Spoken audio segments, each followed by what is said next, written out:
श्री महाप्रज्ञ गुरवे नमः। जिसके सांसों में रहता है शाश्वत शांति का स्पंदन, उस महाप्रज्ञ को वंदन, उस महाप्रज्ञ को वंदन। सत्य अहिंसा अनेकांत को अर्पित जिसका तन मन, उस महाप्रज्ञ को वंदन, उस महाप्रज्ञ को वंदन। जिसके सांसों में रहता है शाश्वत शांति का स्पंदन, उस महाप्रज्ञ को वंदन, उस महाप्रज्ञ को वंदन।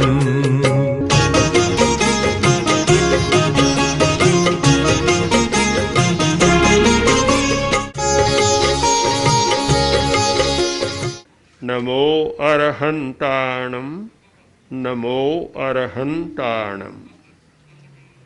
संस्कृत के दो शब्द दुर्लभ और सुलभ।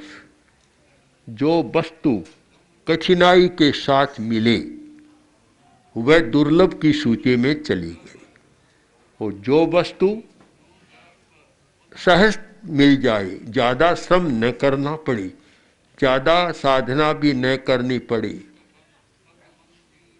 वह सुलभ की सूची में चली गई। दो सूचियां बन गई, एक दुर्लभ की सूची और एक सुलभ की सूची। कुछ वस्तुएं हैं जो दुर्लभ हैं और कुछ वस्तुएं सुलभ हैं। जो दुर्लभ है उनका मूल्य अधिक हो गया, सुलभ का मूल्य उतना नहीं होता, कम होता है, सहज मिल जाती है। व्यापार जगत में भी ऐसा होता है कि जो चीज़ बहुत मात्रा में प्राप्त है उसका मूल्य कम होता है, जो कम मिलती है उसका मूल्य बहुत बढ़ जाता है। एक सुलभ वस्तु भी अगर मात्रा में कम हो गई तो उसका भी मूल्य बढ़ जाता है। तो दुर्लभ है। अब दुर्लभ की सूची में क्या है, उस सूची पर हम विचार करें तो शायद अग्रिम पंक्ति में एक मिलेगा, मनुष्य जन्म बहुत दुर्लभ है। दुर्लभ की सूची में हम आगम को देखें, चत्तारि पर मंगाणी दुल्लहाणी जंतुणो मानुषत्तम सुई श्रद्धा संजमम्य वीरियम। चार दुर्लभ वस्तुएं बतलाई गई, उनमें प्रथम है मानुष्यत्वम, मनुष्य जन्म। मनुष्यत्व दुर्लभ है, और चीजें भी दुर्लभ है, पर अगर मनुष्य नहीं है तो वे दुर्लभ वस्तुएं भी प्राप्त नहीं होती। इसलिए मनुष्यत्व को प्रथम स्थान दिया गया। उत्तराध्ययन सूत्र का यह दुर्लभ सूची का उल्लेख, और उसमें प्रथम नाम है मनुष्यत्व। आद्य शंकराचार्य ने भी दुर्लभ वस्तुओं का संग्रहण किया है। बहुत अच्छा है कि चार वस्तुएं दुर्लभ है। देवानुग्रह हेतुकम, उनको देवानुग्रह हेतुक माना है कि कोई देव का या भाग्य का अनुग्रह तभी प्राप्त हो सकता है। उनमें मानुषत्व, मुमुक्षुत्व, महापुरुष संश्रय। चार चीजें दुर्लभ है, उनमें मानुषत्व पहला, मुमुक्षुत्व, मुमुक्षा होना, मुक्त होने की इच्छा होना, और एक महापुरुष का संश्रय होना। तीन बातें बहुत दुर्लभ है। इस दुर्लभता की व्याख्या में अनेक आचार्यों ने अपना अपना प्रयोग किया है, अनुयोग किया है। उसमें एक नाम सोमप्रभाचार्य का है। सोमप्रभाचार्य ने भी इस सच्चाई का उल्लेख किया और कहा, यह प्राप्य दुष्प्रापमिदं नरत्वम धर्मं न यत्नेन करोति मूढ़े क्लेश प्रबंधेन सलब्धमब्धौ चिंतामणिं पातयति प्रमादात्। हम देख चुके हैं कि दुर्लभ की सूची में एक व्यक्ति का नाम नहीं है, सूची बनाने वालों में अनेक महापुरुषों के नाम हैं। तो उसमें सोमप्रभाचार्य भी कह रहे हैं कि जो व्यक्ति दुर्लभ दुष्प्राप्य जो बहुत कठिनाई से मिले ऐसे मनुष्यत्व को पाकर भी धर्म नहीं करता, आश्चर्य है उनको, फिर भी नहीं करता, तो दुष्प्राप है। प्राप्त होना बड़ा कठिन है। शायद आज के श्रोता के मन में प्रश्न उपस्थित हो सकता है कि मनुष्य जन्म दुर्लभ कहाँ है, बेतहाशा आबादी बढ़ रही है, आज तो इतनी आबादी बढ़ रही है, दुर्लभ कहाँ है। अगर दुर्लभ होता तो शायद परिवार नियोजन की क्यों अपेक्षा होती, क्यों अनचाही आबादी बढ़ती। तर्क तो ठीक है, पर हर तर्क के पीछे भी हमें पृष्ठभूमि को खोजना चाहिए। तर्क भी किसी पृष्ठभूमि पर हो तब ठीक होता है, और पृष्ठभूमि पर विचार किए बिना होने वाला तर्क वह कोई बहुत सच्चाई को प्रकट करने वाला नहीं होता। पृष्ठभूमि देखें कि प्राणी जगत कितना बड़ा है, अनंत जीव है हमारी दुनिया में, अनंत जीव। एक हमारी पृथ्वी पर 6 अरब की आबादी हो, एक और अनंत अनंत, कहीं कोई संगति नहीं है, तुलना भी नहीं हो सकती। छोटे छोटे जीवों की जो संख्या है उनकी तुलना में मनुष्य की संख्या नगण्य है, कुछ भी नहीं है।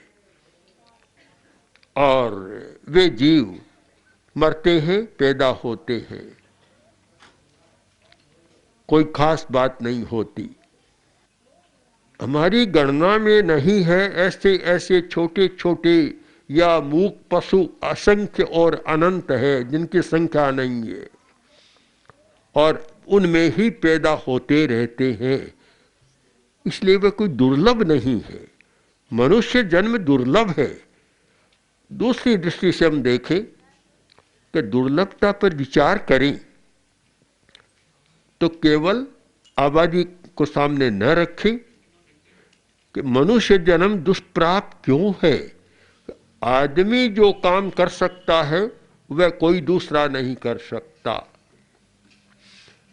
हम जिस विद्यालय के प्रांगण में बैठे हैं, विद्यालय का निर्माण किसी आदमी ने किया या पशु ने किया, पक्षी ने किया, किसने किया? आदमी ने किया है। सड़क किसने बनाई? आदमी ने बनाई। कारें किसने बनाई? आदमी ने बनाई। कपड़े किसने बनाए? रोटी किसने बनाई? खेती किसने की?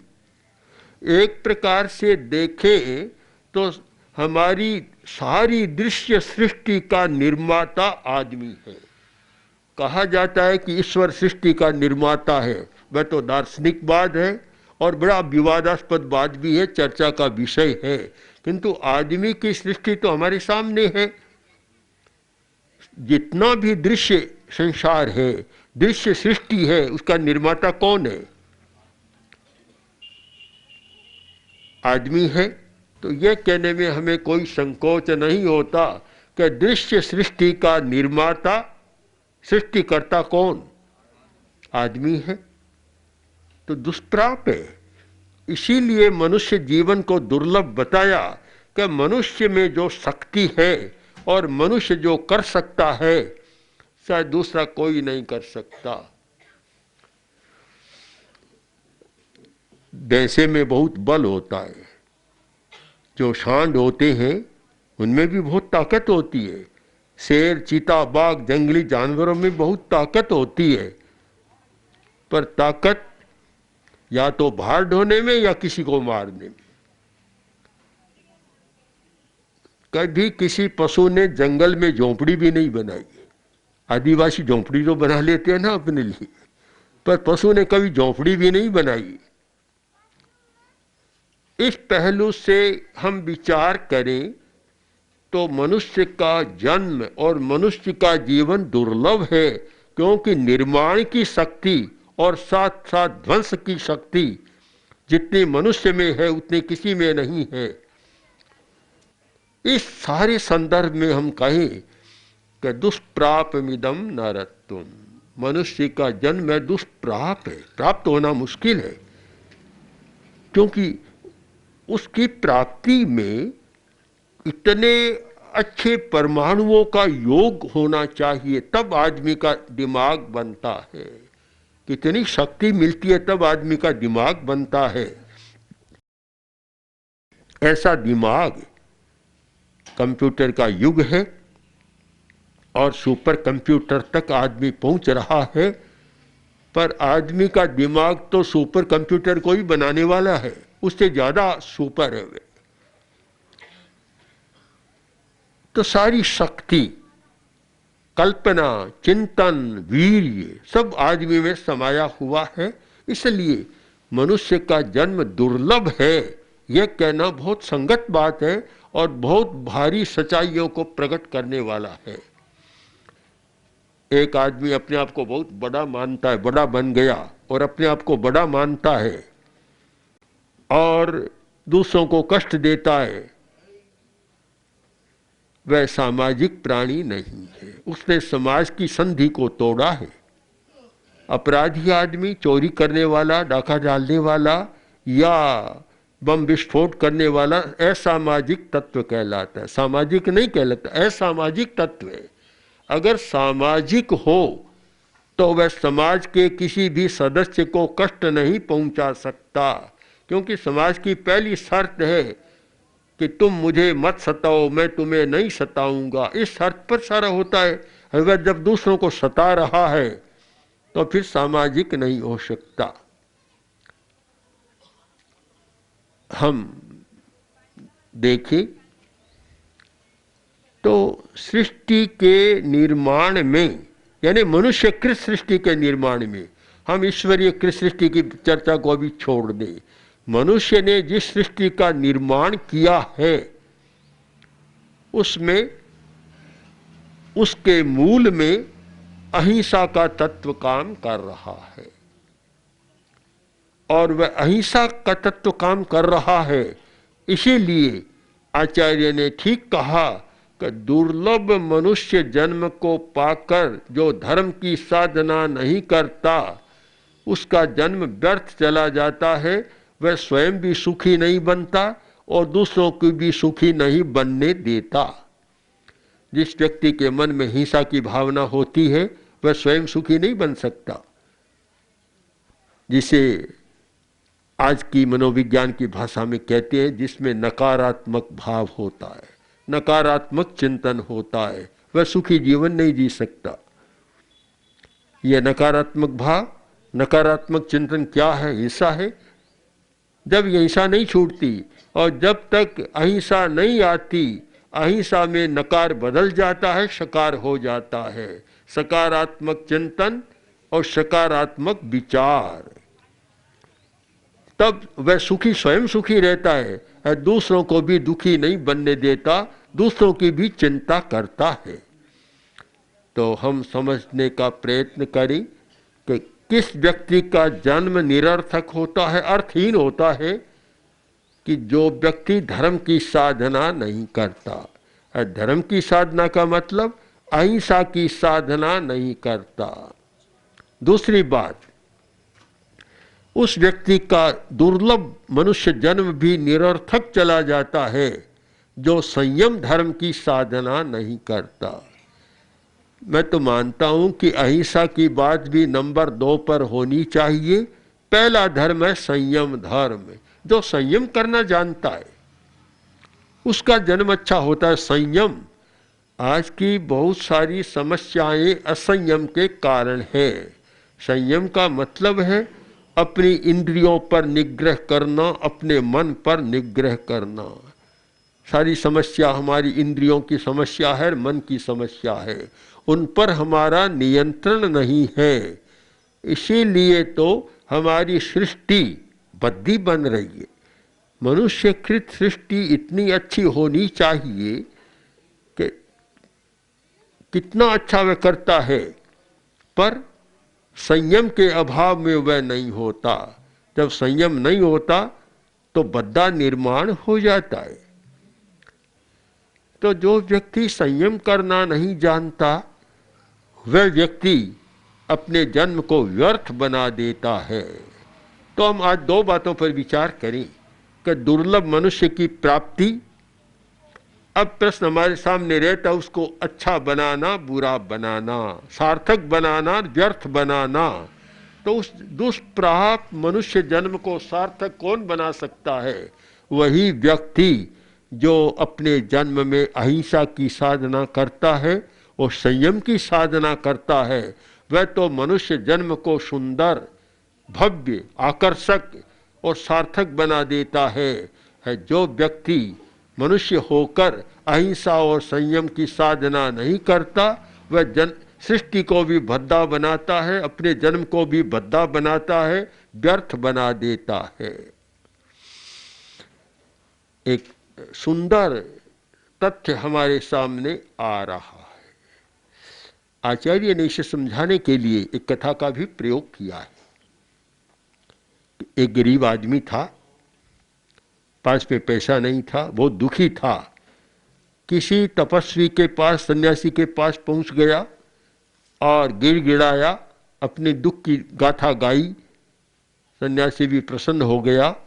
उसने कहा, देखो मेरे पास तो कुछ नहीं है, मैं कुछ रखता नहीं हूं, किंतु तुम अमुक स्थान पर जाओ, जाना बड़ा मुश्किल है, ऊंची पहाड़ की चढ़ाई, भयंकर जंगल और हिंस्र पशुओं से घिरा हुआ जंगल, खतरा भी है, जाकर कोई वापस आ जाए तो श्रेय मानो, न आए तो मुझे कष्ट नहीं देना, मुझे शिकायत मत करना, उलाहना मत देना।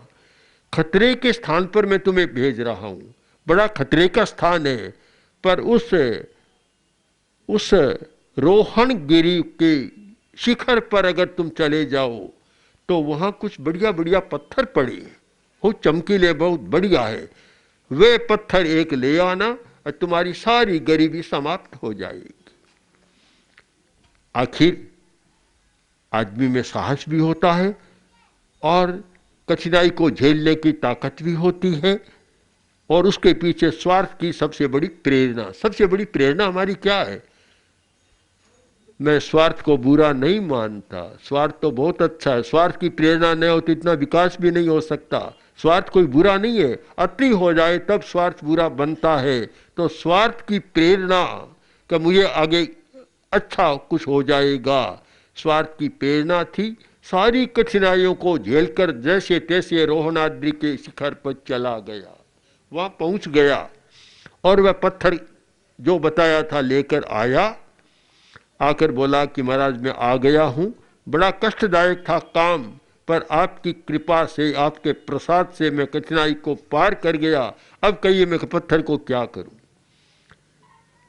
तपस्वी ने कहा, देखो ये सामान्य पत्थर नहीं, ये चिंतामणि रत्न है। चिंतामणि पास में रखो, जो मन में सोचो वह तैयार। भोजन चाहिए तो रसोई जलाने की जरूरत नहीं, करने की जरूरत नहीं, भोजन का थाल तुम्हारे सामने तैयार। पानी चाहिए तो पानी तैयार, मकान चाहिए तो मकान तैयार, कपड़ा चाहिए कपड़ा, दवा चाहिए, दो चाहो इस पत्थर में से तुम्हें मिल जाएगा। अब भला चिंतामणि रत्न जिसके पास आ जाए, क्या बात है। बहुत खुश हो गया,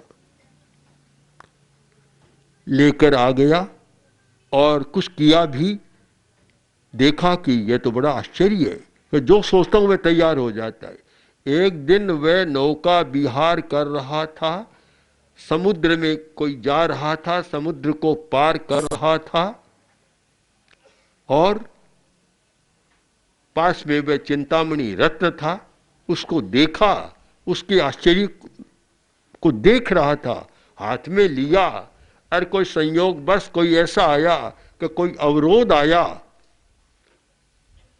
कोई पक्षी आया और कुछ आया, सामने कोई अवरोध आया। तो उसने प्रयोग किया कि अवरोध आता है, अभी चिंतामणि इस रत्न को फेंकता हूं और समाप्त हो जाएगा। प्रमादवश पूरा विवेक नहीं किया। जब मनुष्य की विवेक चेतना काम नहीं करती है, विवेक सो जाता है तो सारी सृष्टि सो जाती है, सारी सुंदरताएं सो जाती है, सारी कल्पनाएं समाप्त हो जाती है। और एक विवेक चेतना जागृत होती है तो आदमी बहुत कुछ कर सकता है। विवेक शून्यता का परिचय दिया, प्रमाद में चला गया और उसको फेंका, बस वापस मिला ही नहीं।